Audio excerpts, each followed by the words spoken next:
Hi, good morning to all of you. दोस्तों जय हिंद, जय भारत। मैं हिम्मत सिंह काला, भारतीय संविधान का एक शिक्षक। दोस्तों आज हम बात करने जा रहे हैं न्यायिक पूर्णावलोकन। दोस्तों न्यायिक पूर्णावलोकन क्या होता है, न्यायिक पूर्णावलोकन का अर्थ क्या है, किस तरह से न्यायिक पूर्णावलोकन से संबंधित क्वेश्चन एग्जाम में पूछे जाते हैं, इस पर हम बात करेंगे।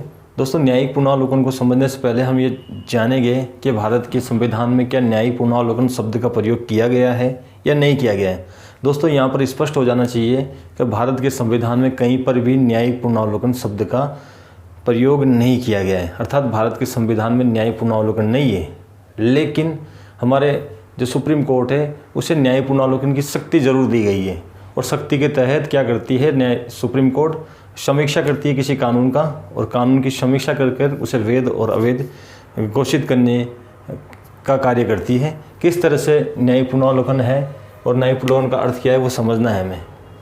दोस्तों न्यायिक पूर्णावलोकन हमारा टॉपिक है, न्यायिक पूर्णावलोकन। न्यायिक पूर्णावलोकन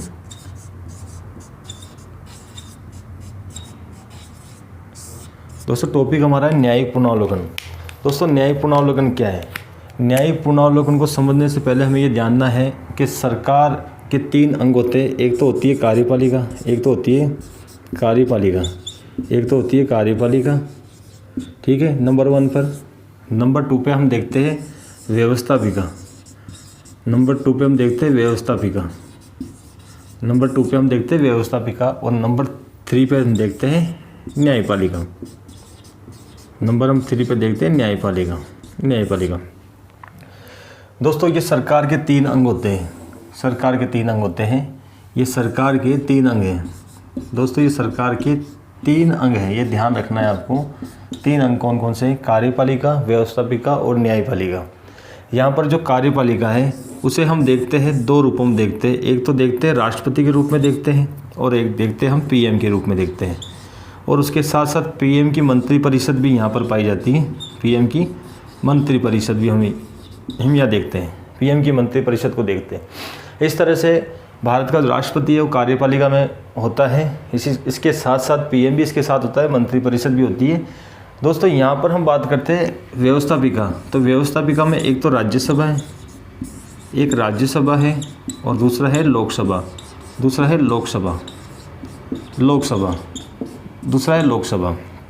व्यवस्थापिका का मतलब होता है विधायिका, विधायिका का मतलब होता है राज्यसभा तथा लोकसभा। यहाँ पर न्यायपालिका को देखते हैं तो हम केंद्र की बात करें तो यहाँ पर सुप्रीम कोर्ट का वर्णन होगा, यहाँ पर सुप्रीम कोर्ट का वर्णन होगा।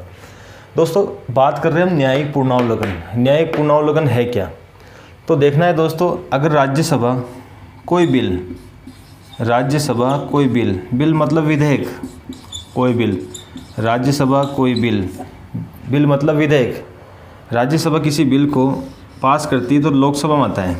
अगर लोकसभा भी किसी बिल को पास कर दे तो राष्ट्रपति के पास आता है, और राष्ट्रपति यहाँ पर क्या कर देता है, साइन कर देता है। राष्ट्रपति यहाँ पर क्या करता है, साइन करता है। फिर यही बिल आगे जाकर राष्ट्रपति के साइन होने के बाद ये बिल क्या बन जाता है, कानून बन जाता है। और ये जो कानून होता है ये समान रूप से लागू होता है भारत की जनता पर। भारत की जो जनता होती है उस पर किस रूप में लागू होता है, समान रूप से लागू होता है। यहाँ पर किसी व्यक्ति को या किसी संस्था को ऐसा लगता है कि कार्यपालिका द्वारा बनाया गया कानून गलत है, या उसे समझ नहीं आ रहा है किसी व्यक्ति या संस्था को, तो व्यक्ति या संस्था न्याय लेने के लिए कहाँ जाती है, न्यायपालिका के पास जाती है, अर्थात सुप्रीम कोर्ट में जाएगी। अर्थात इसका मतलब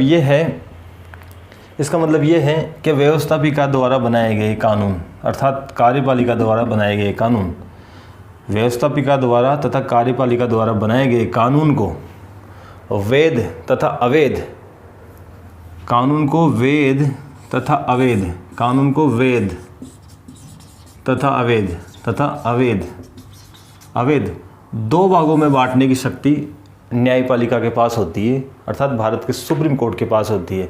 यहाँ पर स्पष्ट ये होता है कि कार्यपालिका तथा व्यवस्थापिका द्वारा बनाए गए कानून को भारत कि सुप्रीम कोर्ट अर्थात न्यायपालिका 2 भागों में बांटकर उसे वैध और अवैध घोषित कर सकती है।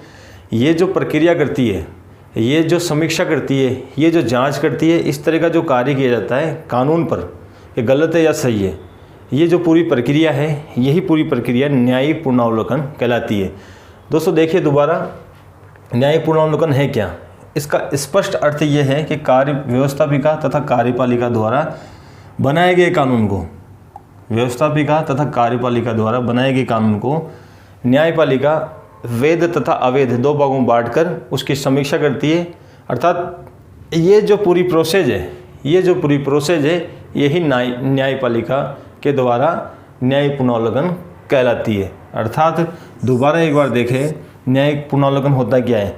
कार्यपालिका तथा व्यवस्थापिका द्वारा बनाए गए कानून को न्यायपालिका के द्वारा वैध अवैध करके घोषित किया जाता है। अर्थात अगर कानून गलत बना है तो उसे अवैध घोषित किया जाता है, अगर कानून सही बना है उसे तो वैध घोषित किया जाता है। ये वैध और अवैध घोषित करने की शक्ति है कानूनों को, ये शक्ति केवल न्यायपालिका के पास है। और यही शक्ति सुप्रीम कोर्ट की, यही शक्ति न्यायपालिका की, यही शक्ति न्यायिक पुनरावलोकन कहलाती है। ओके दोस्तों, जय हिंद, जय भारत।